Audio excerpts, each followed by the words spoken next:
না মানে কোর্টের কথা বলছেন। কোর্টে ওনারা যে 3টা কেস করেছে সেখানে ওনারা এটাকে চ্যালেঞ্জ করেছে যে তাদের নামটা যে অকশন লিস্ট থেকে বাদ দেওয়া হলো, এবং তারা ডাইরেকশন চেয়েছে যে তাদেরকে যাতে এই লিস্টের মধ্যে আবার অন্তর্ভুক্ত করা হয়। তো কোর্টকে আমরা জানিয়েছি যে এটা আসলে ইন্টারভেনশন করা কোর্টের সমীচীন হবে না, বিকজ এটা একটি অ্যান্টি করাপশন ড্রাইভ, এবং এটি অনেক প্রক্রিয়া ক্রস করে আসলে এই মেজারগুলো বিসিবি বিপিএল গভর্নিং। সো এটা আসলে এটার মধ্যে কোনো রকম আইনি ব্যত্যয় ঘটে এটা আমরা বলেছি, এবং কোর্ট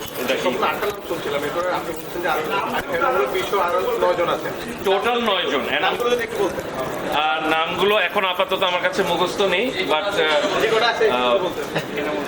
এনামুল হক বিজয়, মোসাদ্দেক হোসেন সৈকত, সানজামুল ইসলাম, নামগুলো একটু বের করে।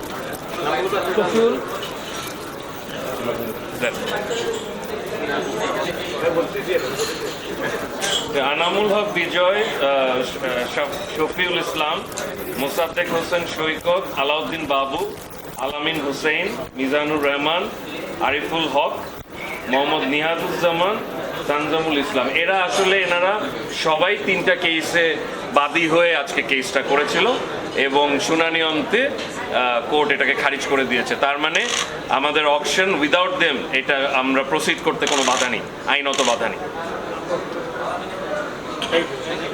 থ্যাংক ইউ এটা ধরেন।